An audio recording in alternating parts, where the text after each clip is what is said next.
Hello and welcome everybody to another edition of the Buy Round. I'm your host, James Graham, joined by Charlie White, and we have a very special guest, the Rugby League Guru, who's going to be talking to us about our very special live show coming from Las Vegas. But before we get into that, please do like and subscribe. It really does help support the show. And great news, we are launching that Patreon very, very soon, Charlie, aren't we? We've got some magnificent things in the pipeline with that. We certainly do, mate. It's very, very exciting. Also, welcome to Jordan Weir as well. First full-time employee of the Buy Round. He's jumped on board, so he's sitting there. Doesn't have a mic, so can't say anything right now, but he'll graduate to mic level, you know? I can see Jordan graduating to mic level, most definitely. I'm just sat there.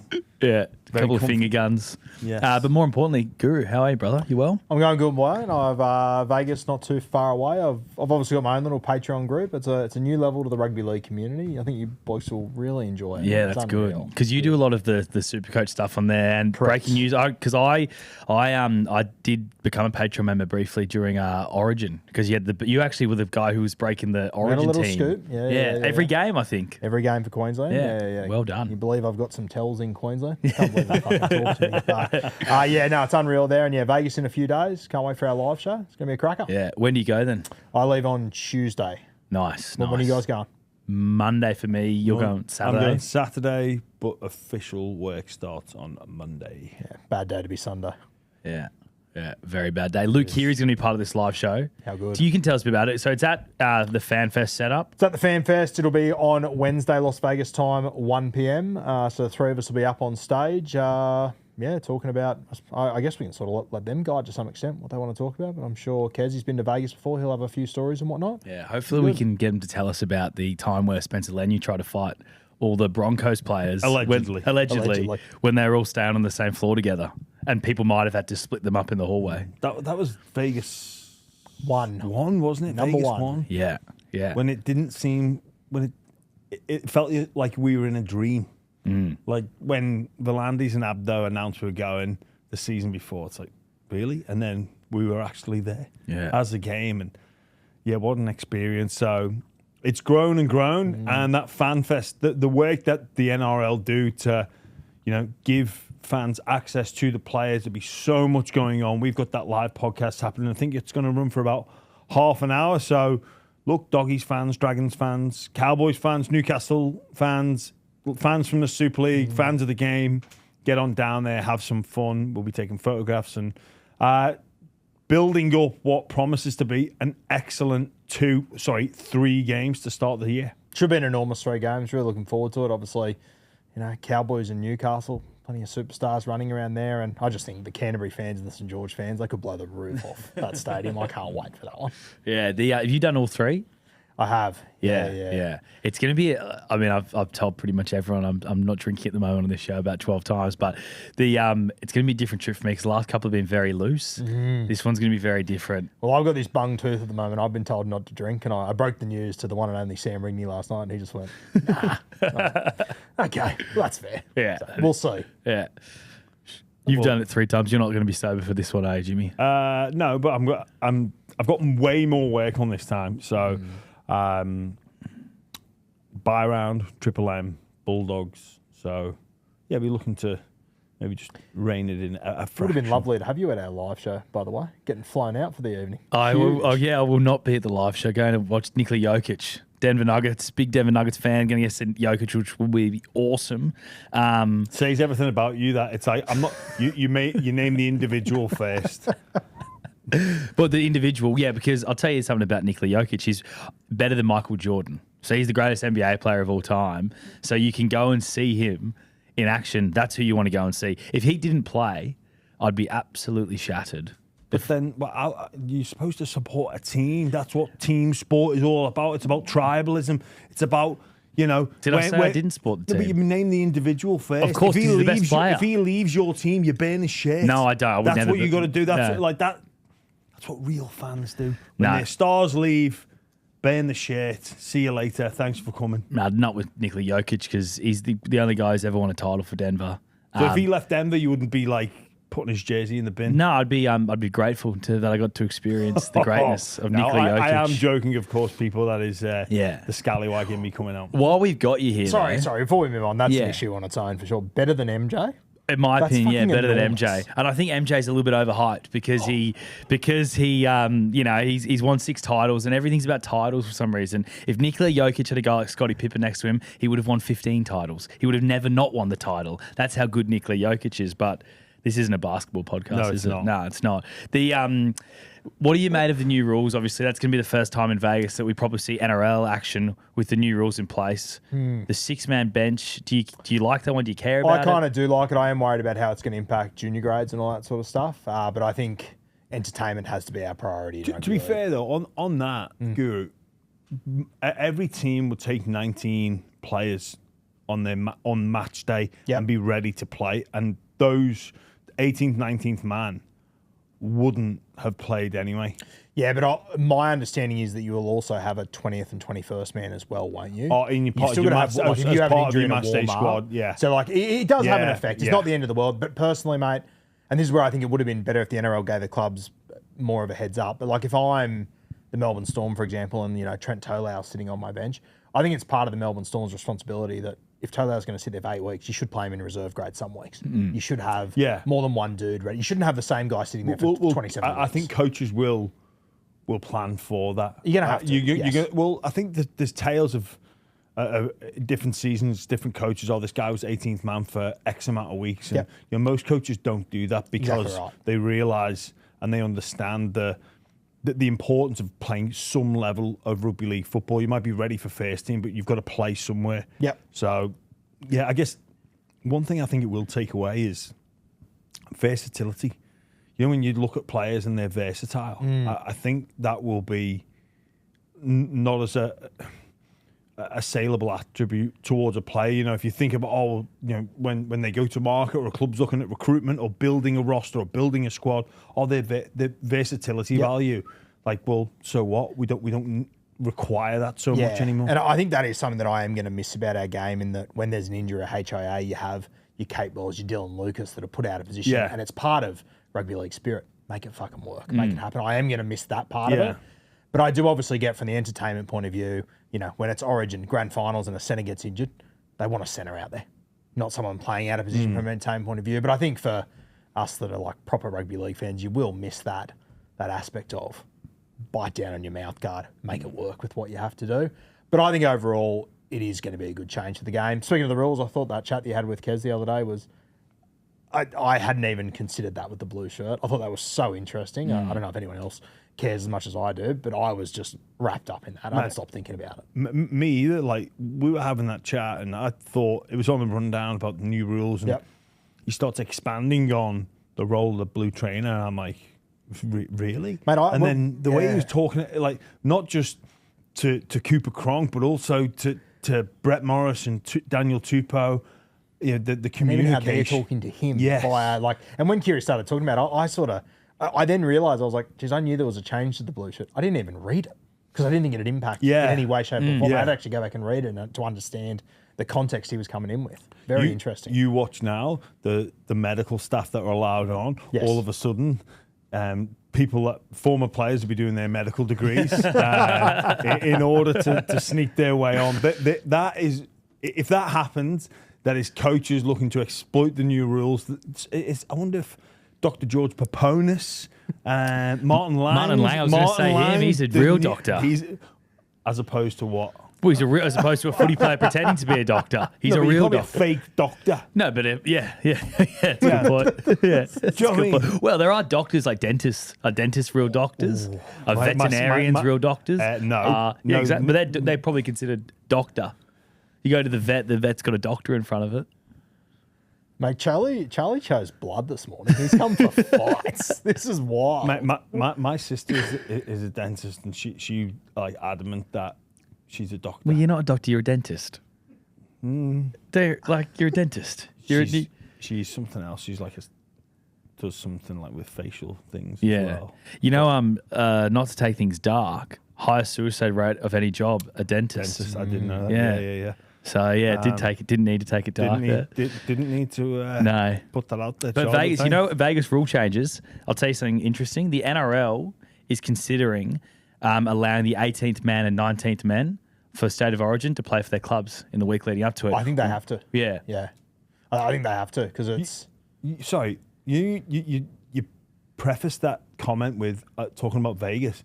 I was like, the NRL considering the 18th and 19th man. I'm like, what? They're allowed to go out the night before the game? Like, where are you going with this? Like, yeah. And also, right, okay. Also, it's you missed speaking of Vegas, and it was then saying Origin related, so it had nothing to do with it. No, see, I don't think they will, Charlie. What's on that run sheet of yours? So here's the thing, Charlie. The coaches won't allow that to happen because it's going to change the tactics and the formation of the bench. So the term 18th and 19th man are almost out of the game now. I think we need to stop using that phrase, who's your 18th and 19th man? It's your 6-man bench. And whether you're named in jersey 14 or 19, the likelihood of you playing, it is situational. But they're not going to be like, I'm going to pick 3 forwards, an outside, a utility, and then, they're my 18th and 19th men. It's like, it'll be, that's my 6-man bench, and we'll see what happens. So those players who technically are unlikely to be used, or the 18th, 19th man, the head coaches of State of Origin, so Laurie Daly and Billy Slater, they won't be like, oh yeah, you just go and play because they're going to be playing ducks and drakes. They're going to be looking at like every advantage they can take with these new rules. So forget the term 18th, 19th man. What will become the term will be the 20th man. Yes. Who make that's what it'll be. It'll be now the 20th man. We might actually see 3 players not able to play, or even maybe a 20th and 21st man. I was having a look the other day at what it would sort of look like for New South Wales and Queensland before the new rules came in this week again. And I was actually looking at Newcastle. I think they're really interesting. We all agree Reece Walsh will be the Maroons fullback? Yep. That probably says to me KP will be sitting on a 6-man bench. Who's always the man to miss out on the New South Wales backline by one? Bradman Best. Bradman Best will probably be sitting on the bench there. And I also think Dylan Lucas will be sitting on the bench there as well. I look at it from their point of view, and I think they could miss quite a few players here to not get on the field in Origin. It'd be tough. Yeah, it is going to be really interesting. I guess with someone like Ponga, like probably more specialist fullback. Yep.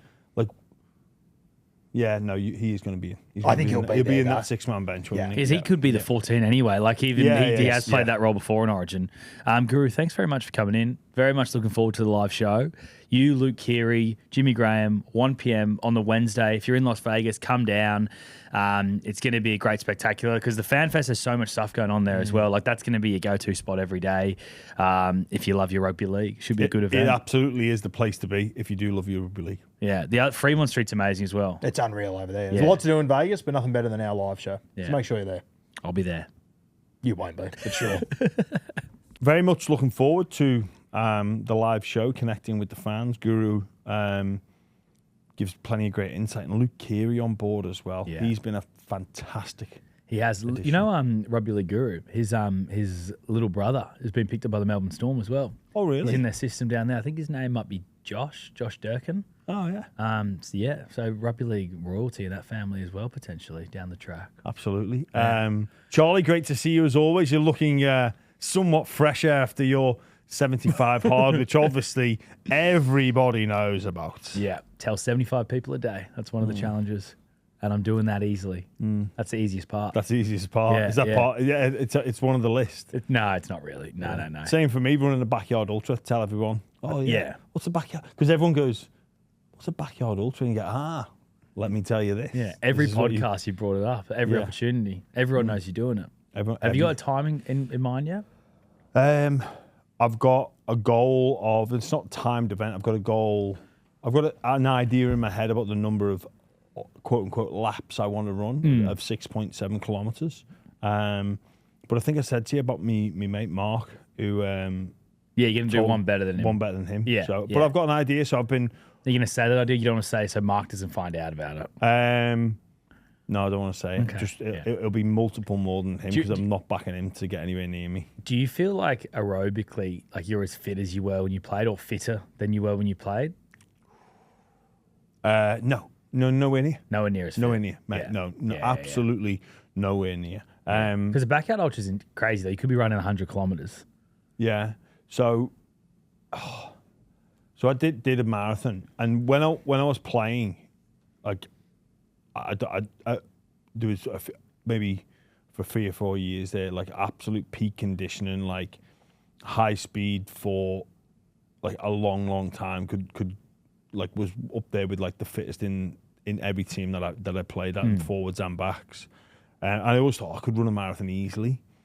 But it's a different type of hard going for, because we train maybe a 2-hour field session, but it was like intermittent, a lot of fartlek stuff up and down off the ground, which takes it off you in a completely different way.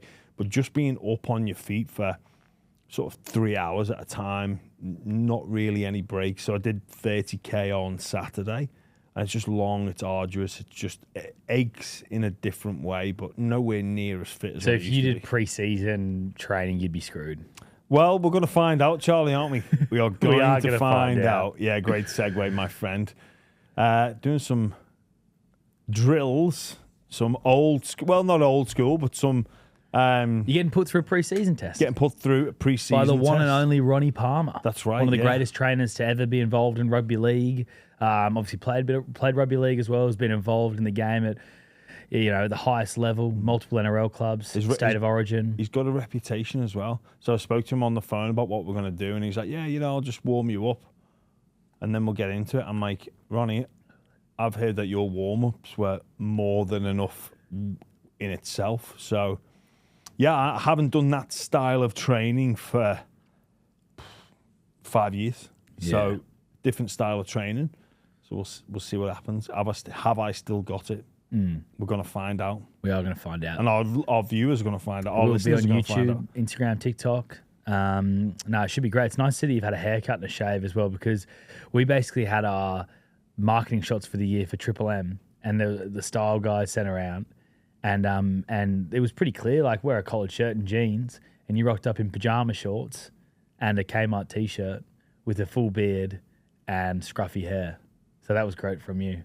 It was good to see you switched on. You know what, Charlie? When you pointed out on the day, I got quite defensive at the start. I was like, I thought, and then I just went, I've messed up here. Yeah, it was on me. It was on me. But I thought with all this AI stuff going around, you don't really need a photo shoot anymore. I could just put that into ChatGPT, make this scrubber look smart, and away you go. There's your marketing shots. Well, I for think they Triple M. can do that because there was a logo on the headphones and they get the logo scrubbed off. So, mate, you'll probably be in there and be in a collared shirt and you'll be looking fantastic. Oh, yeah. how good.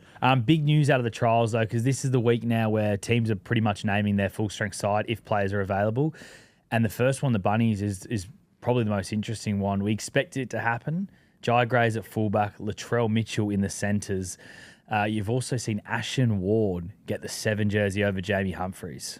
Yeah, just quickly on South, they are celebrating at Redfern. I was in a cafe yesterday, and the cafe owner, who I know is a very proud Bunny supporter, often reminding me of the grand final in 2014, he was delighted. He was absolutely delighted that Payne Haas is over the line. He said he's had some sleepless nights thinking about it. He is over the moon. He can't wait. As far as he's concerned, they're going to win the Premiership in 27. There's no questions to be asked, but I guess we will see. But just on that selection, yeah, it's Latrell Mitchell in the centres. And I just wonder whether or not we might see a bit of a hybrid style approach. We go back to that state of origin with Tommy Turbo, and was it Latrell? Oh no, he was in. Was it maybe James Tedesco? And basically, Tommy played as a second fullback. You defend in the centres, but you attack in the fullback position. We even saw the Bulldogs last year. Their goal line attack, they tinkered a little bit with the starting position of Stephen Crichton on the right hand side. He would almost line up like a second fullback and often jump into the position that Connor Tracy, the Bulldogs fullback, would be in. So Joey Manu's done it before for the Roosters. Joey Manu's done it before for the. He was probably a bit more free reign. I imagine we'll see Latrell probably do a bit more of that free reign and pop up on the right-hand side. I can't envisage him just being sitting in the left centre waiting for the ball to come to him. And it might be, the message might be, hey, Latrell, if you've not had a touch of the football for 5 sets, go and get one.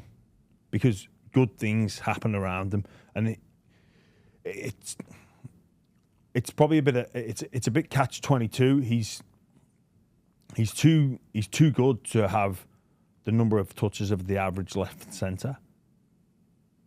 But then, you've got to get Jai Gray into the team somehow. So I'm interested to see how that one plays out, and it might take a little bit of time to familiarise himself with that new role. Ashton Ward's the biggest probably question mark. I mean, he's a very skinny guy, like coming into first grade, but he obviously made his debut late last year, played a few games, and he looked up to it at the NRL standard. But man, this team that they've got, I know there's not much depth at South Sydney and a few injuries can really change things, but that is star-studded. Even their forward pack now, Tavita Totola, if he gets back to his best, he's an elite front rower. Kaloa Matangi, you got Cheese, a healthy, a fit, a firing Brandon Smith, Tallis Duncan, who showed what he's about, David Fafita's starting this weekend, and then Cam Murray at lock. That's as good as it gets as far as forward packs go. Yeah, it's starting to take some shape on paper. The inclusion of Murray is huge. Like, we forget he missed most of last year. No Humphreys.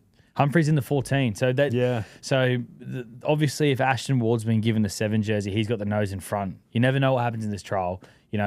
There was talk that Jonah Glover might have had his nose in front for the halfback spot. Yeah. He breaks his jaw in the trial. So, there's plenty of things that could happen. But what do you make of that Humphreys is the man who might be missing out? Surprised.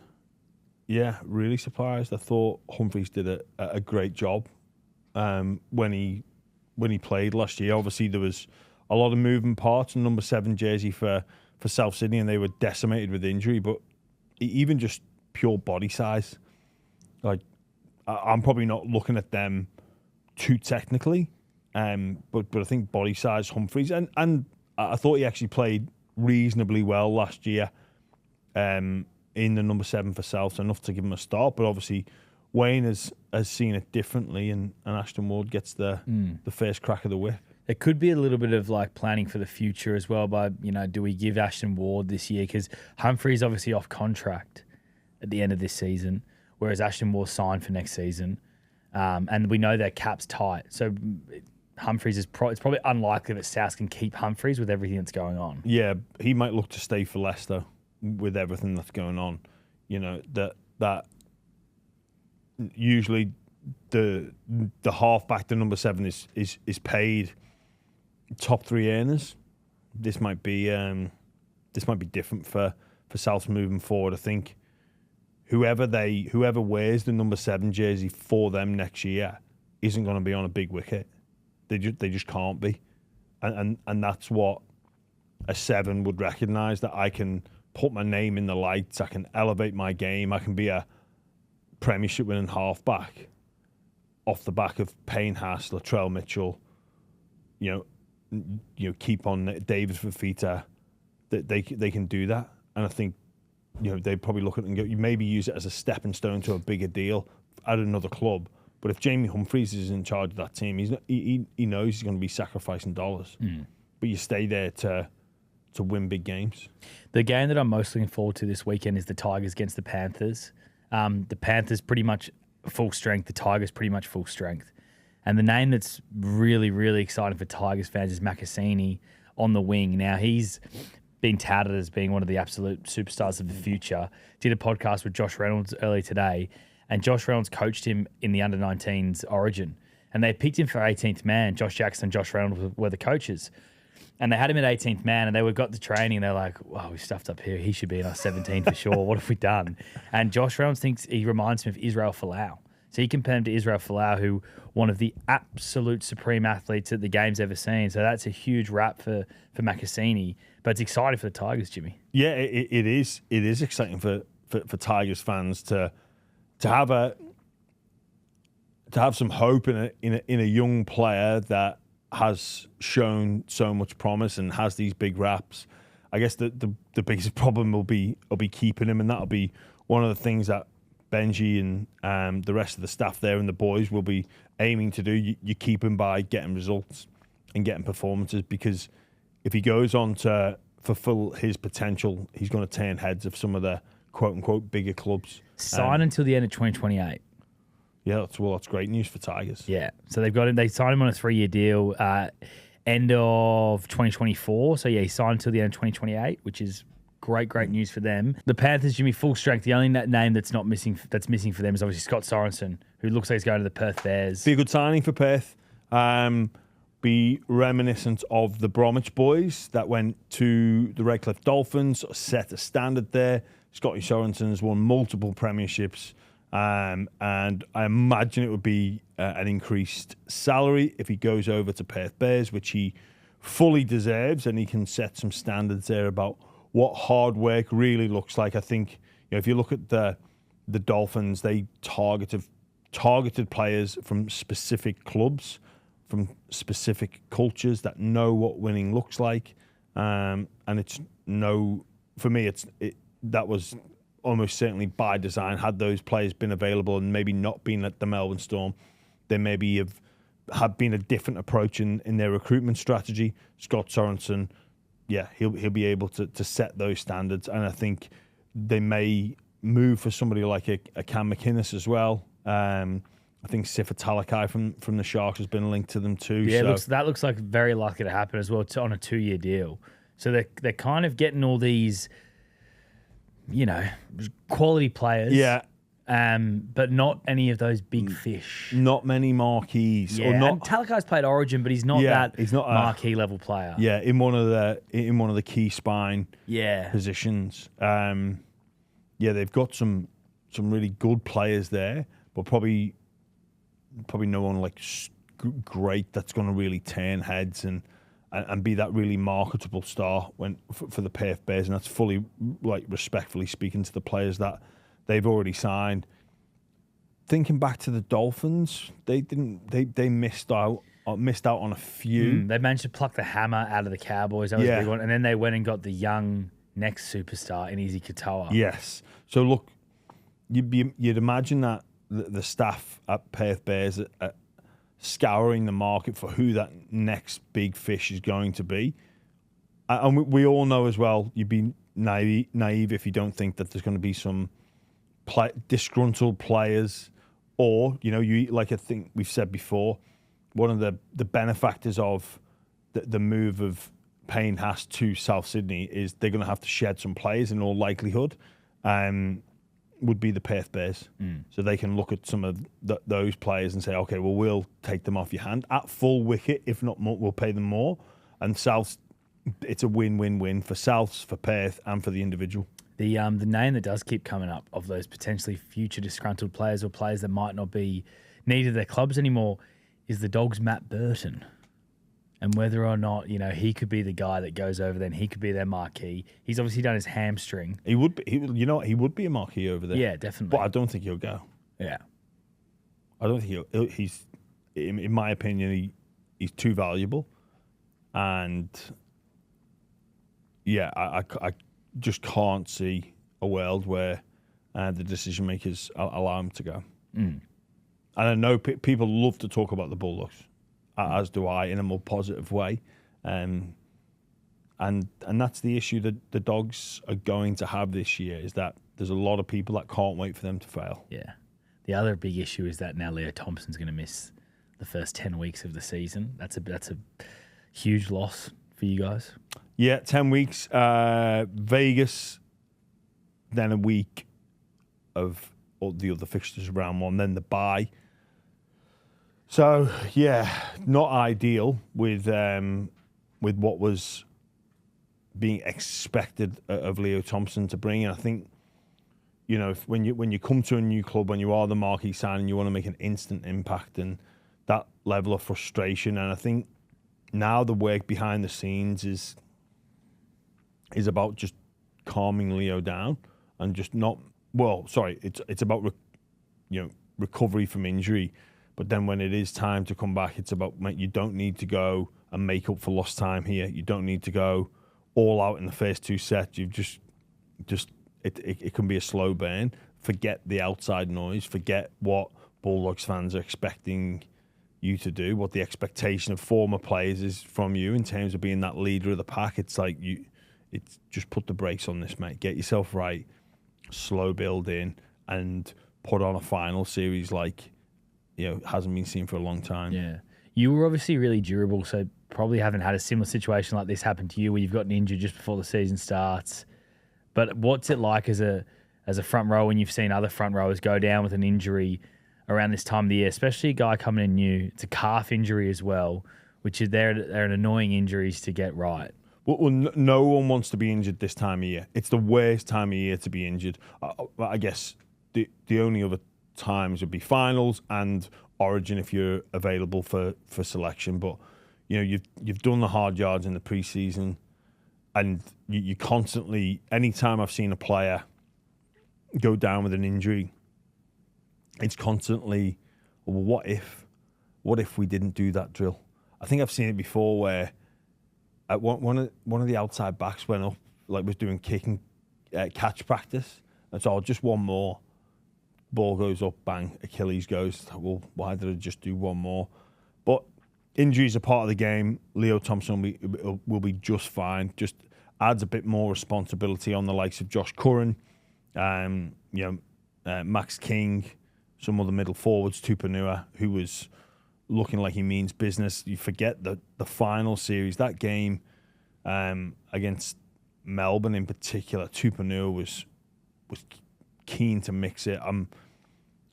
I think, Leo Thompson's taken a lot of the headlines in terms of the signing. I think Tupanua could be the guy to go to the next level. He had a lot of injuries and suspensions last year, but when he was on, especially in the middle, like, let's not forget, he's not that conditioned or used to playing in the middle as much as he did. I think that's his new role. I think he could grab the ball by the horns and maybe come up the blind side of someone like Leo Thompson.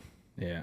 Obviously, you put that together with the Burton hamstring. It's not the start of the season Dogs fans want. Well, I think Burton is going to be right for round one. And would you really risk him after all that big flight? Because hammies, even if it's a low grade hammy, it's a couple of weeks. Seems wild. Yeah, it does seem strange if you're believing it's as even as light as it is, but. Like, we don't know the full extent. Again, I back the decision makers to run that risk calculation. But again, no doubt, if he does his hamstring, people are going to come for the Dogs. Because when you do your hamstring, you often do it again.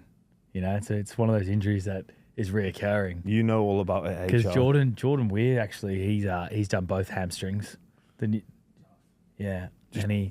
he also he was playing in Division 8 cricket on the weekend. For the Ricky Ponting cricket team, and he did his hamstring on his first delivery. Oh dear, that's devastating. Which is good to us. He did bowl the rest of the over, and he scored a 50 after that as well. There you go. World Club Challenge tomorrow morning, Friday morning. Great slot, Friday morning. Get up, watch the World Club Challenge. It's awesome. You've played one for St Helens before, in 2007. Yeah, very. From what I can remember, I always used to get a little bit pissed off at the approach of some of the Australian teams because they do it as like just another trial. Yeah. Or certainly that was the language used not that long ago. Oh, yeah, it's basically just a trial and another hit out for us, where the English sides, they like genuinely treat it as an opportunity to showcase ourselves, our game, can I mix it with the NRL? And it's a genuine trophy. Like, that will buy coaches runway. That will, be in the mantelpiece. That isn't just, it goes in the trophy cabinet, proudly on display. We are world champions. This is a big deal for the English game and the English sides. They very much treat this as a grand final, a Challenge Cup final. This will be on the pedestal of the Hull KR players. Now, Brisbane have said, we want to make history. We want to be win another trophy. I think it was 1992 when they beat Wigan from memory. So it's been a while for the Broncos since they've won this tournament. For most of the Brisbane Big Dogs, it's their first hit out of the year, and that's why I say that teams often used it as a trial. They didn't play their big players before this one. It's the same again, but look, I think Madge will be dialing them in to say, look, we've come all this way, like we're not going to treat it as a trial. That maybe was a thing of the past, but for the Australian NRL players going over there, this is going to be something that they've never seen before. Reece Walsh, Payne Haas, Patrick Carrigan, Tony Staggs, Adam Reynolds, Ben Hunt have all played in big games. They've experienced playing over in England, but this will be different level in Hull in February. It's snowing as well. It's snowing. Like, it's not fun playing. It's not fun for the English lads. Let me tell you that. Playing in the snow is horrendous. Like, I can remember playing at St. Helens, it snowed, and it was like catch-22. Do we warm up indoors or do we warm up outside? Like, do you put the tracky top on and the bottoms on to warm up, or do you not? Because, like, you're delaying the inevitable, but also, what's the point in being extra cold before you need to be? But I can still feel the ice on my back from the first run in a game in, I think, 2006, where obviously it's boggy and it's snowy and it's slushy. You're not finding your front. You get put on your back and you can feel the cold go through that jersey, hit the spine. It's like, right, come on. What's the surface like then? Is it like slippery? Is it firmer? Is it... To be fair, most fields now will where Broncos and Hull will play, Hull KR will play rather, is they'll have undersoil heating, so it'll be wet. Because obviously the snow melts. So it'll be boggy, like... It's a pretty decent track. Yeah. Hull Stadium is a Premier League ground, so it's not going to be the worst of surfaces. It'll be the surface should withstand it, but it still won't be at its absolute peak. What it's not for them. It'll be when the wind blows and the sleet is just constant. Like, it's like Chinese water torture. You just getting smacked in the face with sleet. It's disgusting to go for a walk. Never mind play a game of rugby league in it. Was your World Club Challenge in England or was it in Australia? I was in England. Because in England, and you'll know this is true, the English referees definitely, wink, wink, nudge, nudge, help the English team out a little bit.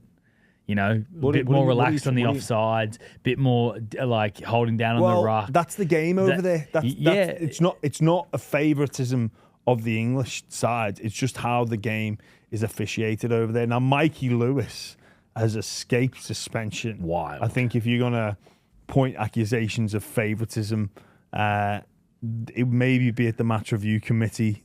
Blatant trip. Kick even. It was a blatant, like, threw his leg out aggressively. But I think he got 4 points. You need 5 points to get a one match ban.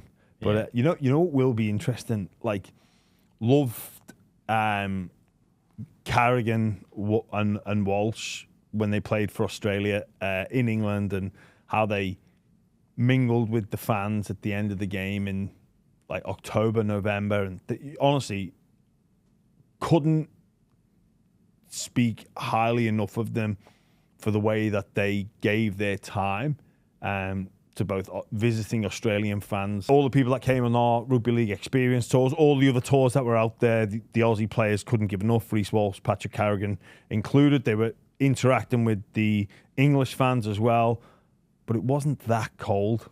So this is going to be a big test for Reece and Patrick Carrigan and those Broncos superstars post-game.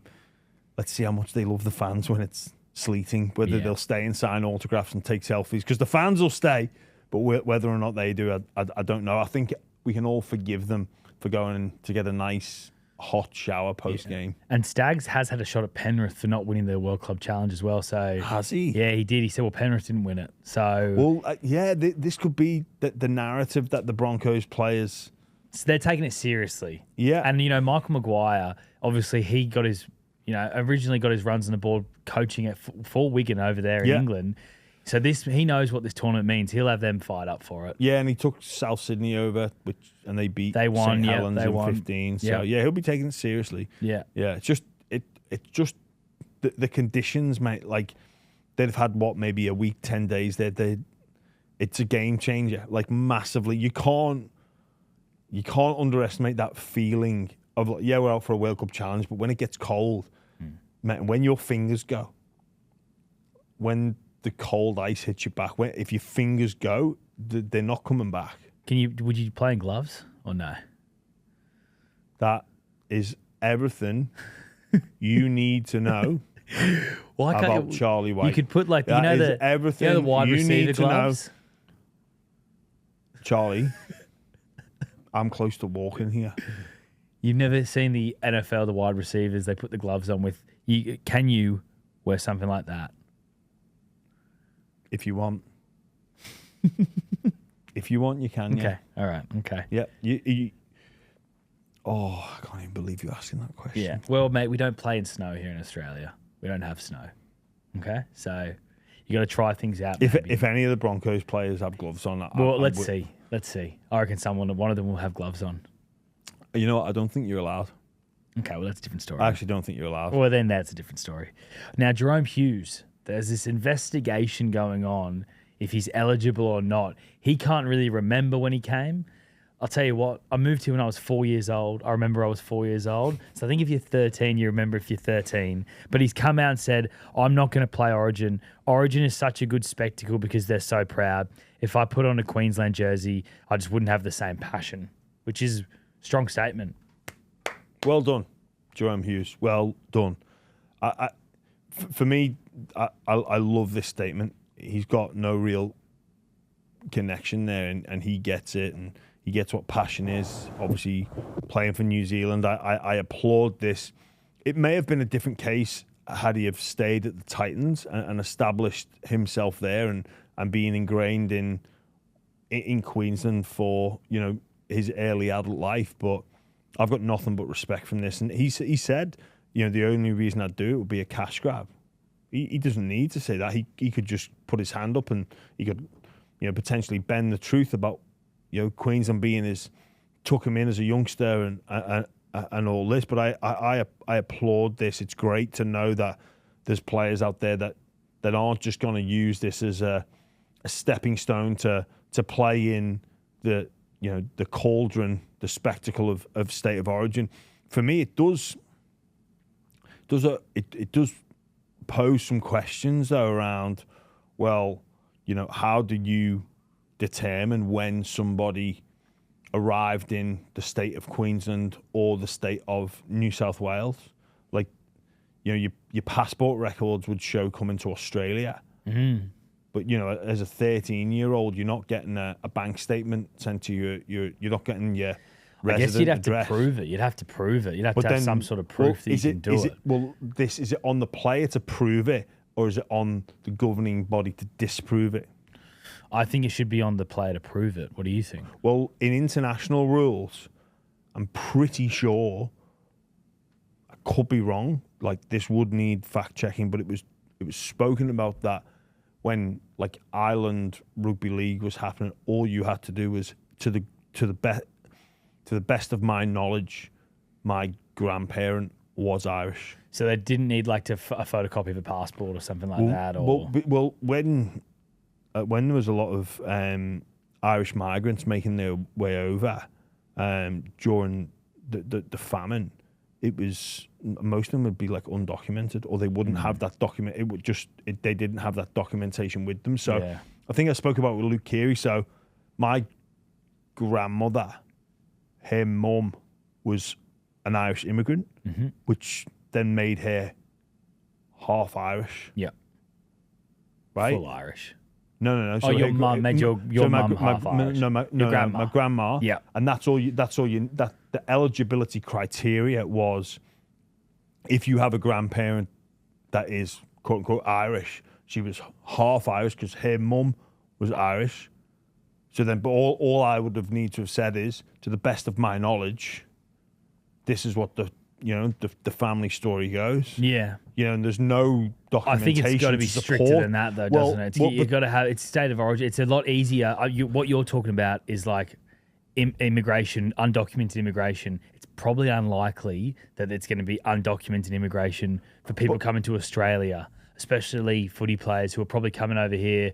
Either they're a talented footy kid and they come over here to chase their footy career further, or their families moving over here for work. That would all be documented. If there's an illegal immigrant situation, which is what you're sort of describing, in a sense, like a refugee situation. Well, yeah, mate, but I'm more talking about like a family could move over to Victoria. Yeah. Well, prove it then, because you would have had a rental record. You could move to Victoria when the kid was let's say 12. Yeah. Right. But then you'd have a rental statement. You'd have a place to stay. You'd have a bank. But that's in Victoria, or say Western Australia. Yeah. And then you drive and you move to Queensland. Oh, I did that before I was 13. Yeah, but won't there be like a rental record then, or a housing record? There'll be some sort of record. You should have to prove it. You can't just be like, oh yeah, I think I was 13. Like, it was the thing with Ronaldo Mulitalo was going to play for Queensland, and then New South Wales proved that he wasn't eligible. Like you've got to have... No. They threatened him and said, if we find out that you're not eligible, like Queensland, the game is null and void. Yeah. So there's a difference. New South Wales didn't prove that it's not on them. But there's evidence that he wasn't from. Isn't there evidence that he's... Well... It came out? Well, it was later. I think Ronaldo basically later found that it was like, actually, maybe I better... You got to prove it. I think you got to have documentation around it. Because I love what Jahrome Hughes come out and said, because like when I was all fully on board with everything, and then I heard that Hughes was eligible. I was like, what? Jahrome Hughes is like as Kiwi as they come. He's got a Kiwi accent. He's clearly a New Zealander, not a Queenslander. Who are you to say that though? Because you can just you can look at him and you can see the way he acts, and he's so passionate about New Zealand. The passion he has. But can he not be passionate about Well, this is what's he's going to come out and said that he isn't. Yeah, so I know. All right. Well, what's the difference between him and Kalen Ponga? Kalen Ponga left Queensland at 19. Like, how long ago did he leave New Zealand as well? Like, can he be? He lives in New South Wales in Newcastle. Can he not be passionate about New Zealand and Queensland? Of course he like, can. Who gets to decide? What I'm saying is the Kalen Ponga's already played Origin, so this new changes. Yeah. But when I heard like Jahrome Hughes was going to be eligible or maybe eligible, I was like, it didn't feel right. Yeah, didn't feel right. Because he's 31. Well, and again, we're not going to get examples like this ever again. These are extreme examples because he's on the button as well of like, could he be eligible? Is he not eligible? Yeah, and I'm with you on that. It would have been very strange to see a 31-year-old make their Origin debut in such extreme circumstances. But you've got to remember, Grant, Munster, they're both Queensland. Then you've got if Hughes is in the mix, we're looking back to Slater, Cronk, Smith. I know it could have been the Queensland spine, could have been the Melbourne spine again. Tommy Dearden for me. He's the Wally Lewis medal or close to the Wally Lewis medal. I think he got it last year. I think he got it last year. Yeah, they're not dropping, but we all know injuries happen. I think Sam Walker might play Origin this year. Yeah. Well, you know what's fascinating with Sam Walker is he's eligible for England. So he's eligible for England. Ethan Strange is eligible for England, and Blake Brayley's eligible for England. And this is the only Max King. This is the only thing where it's going to get a little bit messy. Is all right. So we've got a World Cup at the end of the year. If Sam Walker and Ethan Strange aren't picked for the Kangaroos, are they going to go play for England? And then are they going to go after playing for England and go play for Australia later down the track? Like, that's the only thing. We can't have all this like chopping and changing of internationals. I reckon you got to pick your international team. And I get it in the Polynesian side of things, where if you've got a family member who's Tongan and New Zealand, and you want to represent both, I really think you should have to pick one nation from now. From now, yeah. So I think now that this tier 1 and tier 2 has basically been deleted. Well, they've got to scrap it all. It's been scrapped. I'd like to see. I think Payne has played for Australia and New Zealand. Sorry, Australia and Samoa. Yeah, like. It seems like he's going to play for Samoa now, doesn't it? And that was when it was tier 1, tier 2. Yeah, I get that change, but I think from now moving forward, you like you say, Charlie, you shouldn't be able to chop and change just because you missed out on one. Yeah, and so Ethan Strange and Blake Brayley were on the tour, but they didn't play. They didn't play. Yeah, exactly. So, but still, it's like it doesn't feel right if you've been picked for a tour last year and then now this year the World Cup's on. Oh, you're not part of the squad. All right, I'll play for England. Yeah, well, I think because the rules are in their infancy. This is the first year. I think you could grandfather it and say, right, you could look back and say, what's done is done. But from this day moving forward, you pick your nation. Yeah. You pick a nation that you'd like to play for, but you can't play for a nation twice. So somebody like Ethan Strange could nominate Australia, wait. If it doesn't happen, then decide to play for England. If the management wanted him in, that's fine. I'm fine with that. But as soon as he's played for Australia, I don't think you can play for England or New Zealand. Yeah, or flip back as well. You can't flip back. So like if he picks England and then 7 years later he's paying for Australia, like this, it's wrong. Yeah, well, and it would be the same, for the likes of Samoa and Tonga. Like once someone's played for Australia, they can't go and play for these nations because they're too strong. They're too strong. Like they're too strong, and it's too lucrative. I've got to say, in all of this, a lot's been made about how this has really weakened Australia, and it has. But I've got to applaud the Australian players here because they made a selfless decision about the financial compensate or the financial incentive to play international football. And I think it was like maybe 20,000 or 30,000 a tour. It wasn't a test. It was spoken about as being, but it wasn't. But it was basically really lucrative to be a kangaroo and way more than the other nations. Yeah. And they looked at it and went, well, we need to change that. We want to support our fellow nations. Like we don't feel right in doing that. And then that did, whether people like it or not, it did have an effect on how people pick and choose because 30 grand to represent Australia is a big deal. Yeah. As opposed to playing for a quote unquote tier 2 nation and maybe get $1,000 or maybe not even get anything.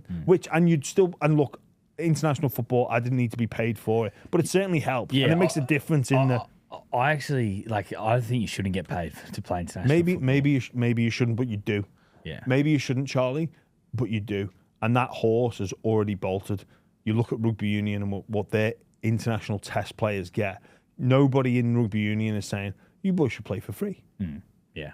It's just that's gone. But like if you're playing for England in soccer, you wouldn't get paid, would you? Yeah, but I know they're different gravy in terms of money, but you wouldn't get paid. Saka's just about to sign a 300 grand a week English deal. That's $600,000 a week. Yeah, I think if you play in the World Cup because of the TV right deal, I think you get some money out of that. If you're a player, I'm pretty sure it's peanuts.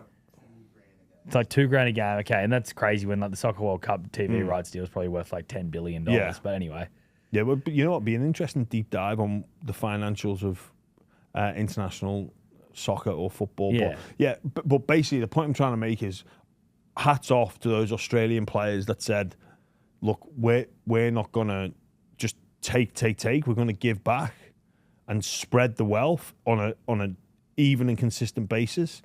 And one of the knock-on effects of that is the promotion of, the elevation of Samoa, of Tonga, of Fiji. Yeah. And like this World PNG Cup we're as about well. to have is going to be the best World Cup we've ever had at the end of this year because of the spread of talent. And I think Australian fans, they want the spread of talent as well. Like as much as you want your team to win, you do want to see competitive international footy. It makes it way more exciting. It does. And it's gone, it's funny, we've gone to a tournament and I think this is probably to appease the clubs. So it's group stages, semi-finals, final. So they're all really competitive games. Look at rugby union.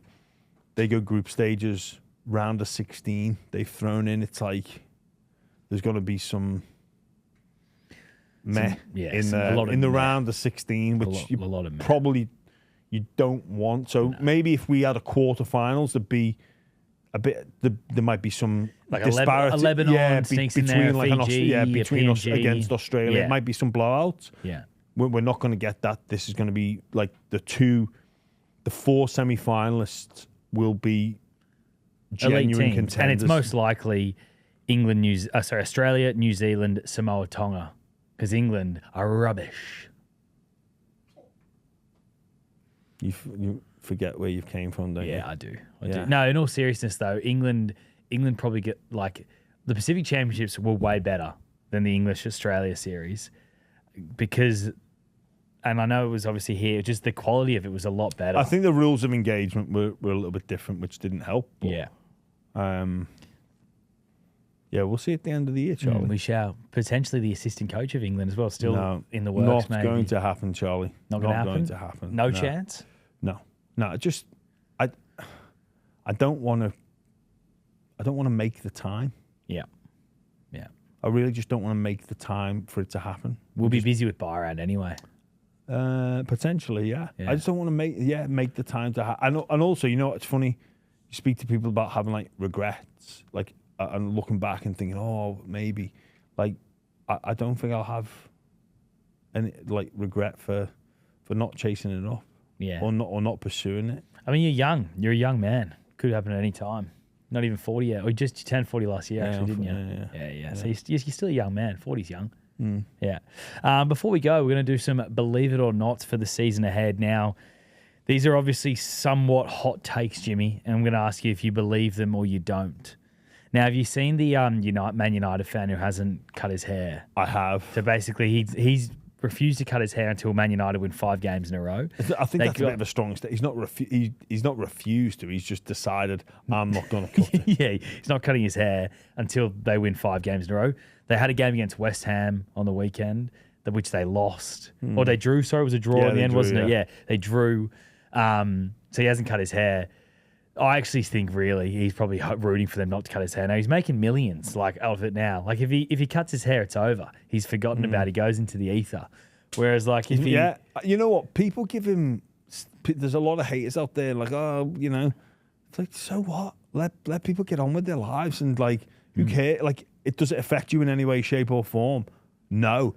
If you don't like it, unfollow him. Do you reckon he's rooting though for the streak to continue now at this stage? Probably, yeah. Yeah. He's probably hoping they win another 4, and then it's a last minute equaliser from a goalkeeper. Yeah, it was interesting. Flaxy's doing it, who's a Panthers content creator. He's doing it until the Panthers win 5 in a row.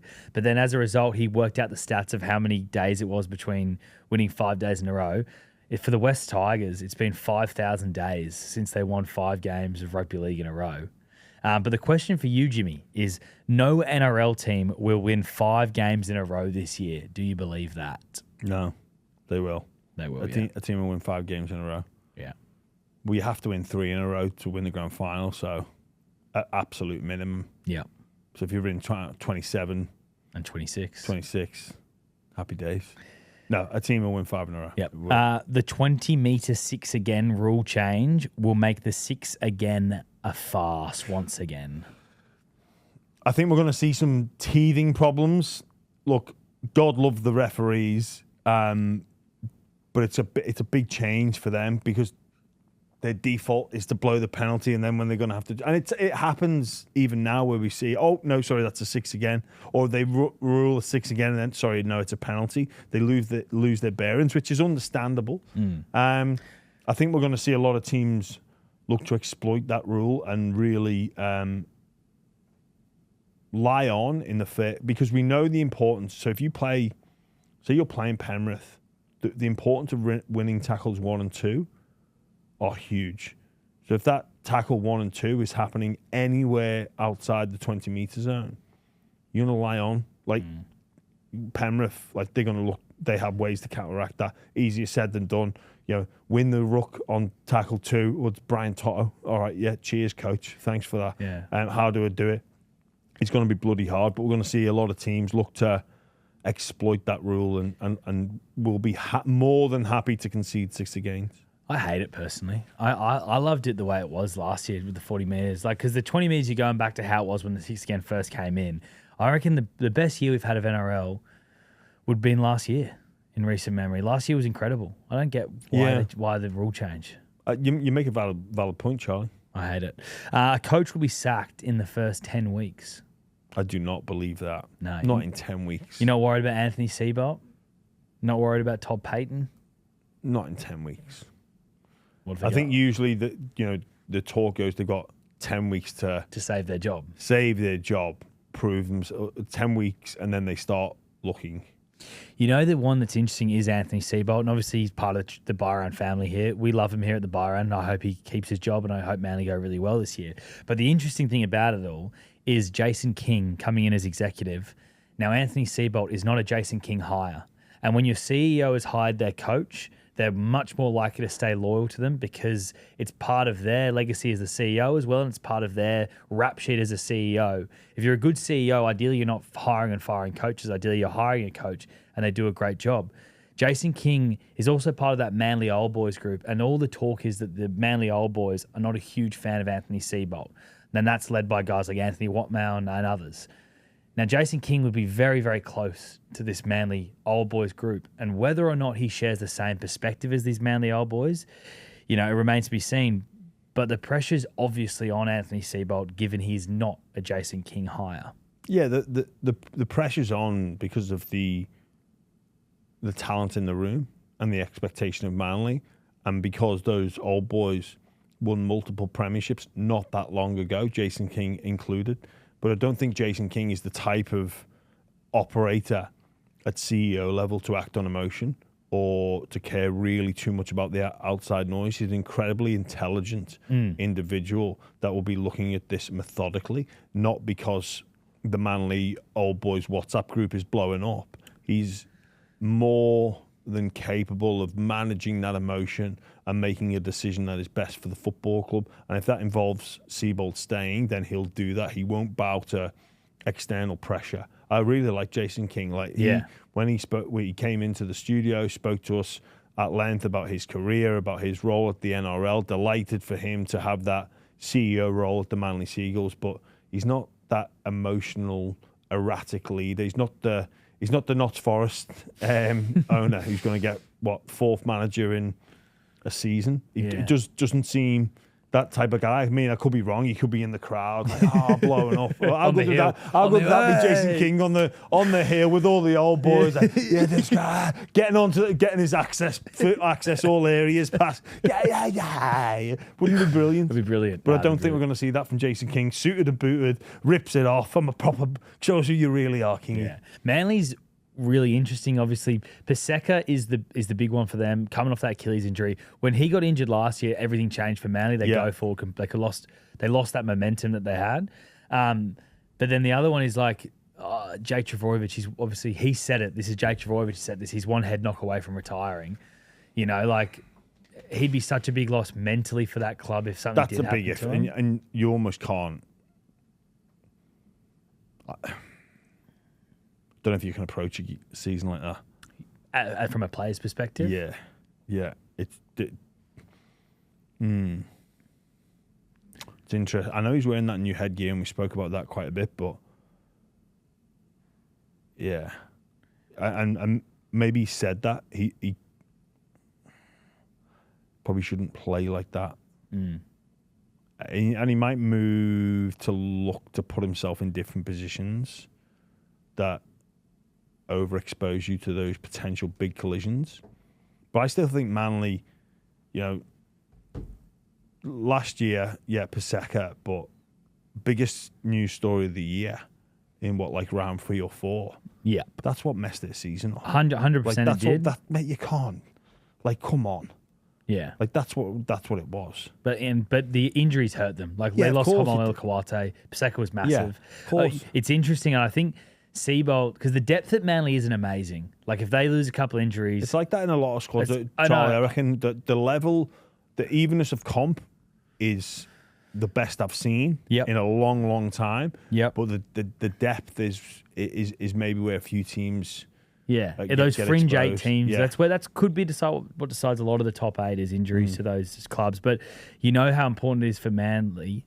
The fact is that Seibold hasn't played Tom Trbojevic this weekend, hasn't played Homolele Kawate this weekend, hasn't played Jake Trbojevic this weekend. It's let's wrap these guys in cotton. We'll get to round 1. Absolutely, I understand that, and I back that method. Jimmy, the Tigers are closer to winning a premiership than the New Zealand Warriors.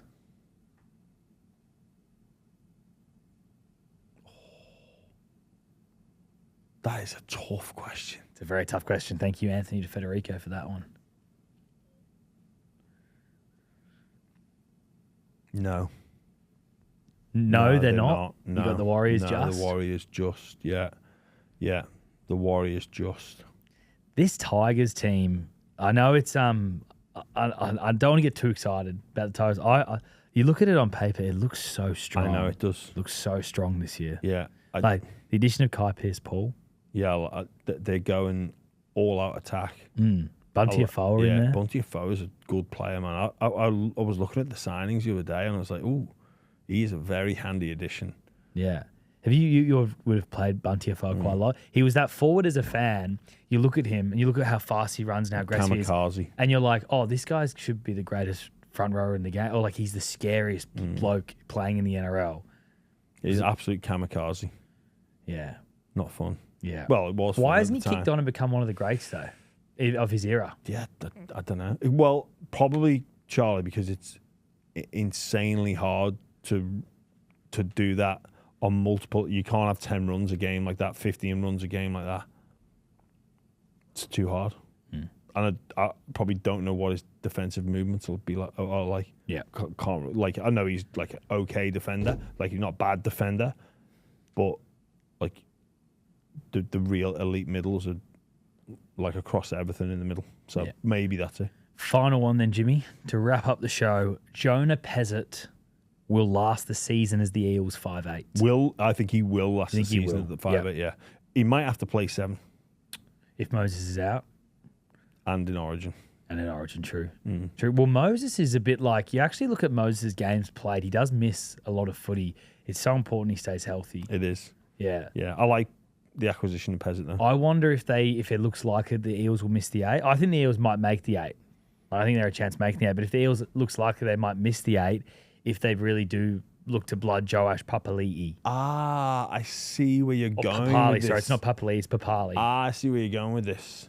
They did it last year, didn't they? Well, they did last year. It's funny, like they didn't play Dylan Brown because they were planning for the future. And now they've gone and got a guy for 1 year, which is obviously not planning for the future. Doesn't make much sense given their strategy last year. Ooh, actually, you know what? No, I think the Eels will be in the thick of it until the latter rounds. Yeah, okay. Interesting. That's all we've got time for. It is season preview coming up next couple episodes. You got your Jimmy. Basically, how Jimmy does it is he ranks the teams from 17 to 1. So you'll see the bottom 9 comes out Sunday and the top 8 comes out Tuesday. It's gonna be juicy. Last year, he tipped the Canberra Raiders for the spoon, as did I. I put my hand up. I did as well. And just goes to show. Yeah. Sometimes we all get it wrong. Every once in a while, Charlie. We certainly do, Jimmy. All right, we'll catch you all soon. How long we go for there?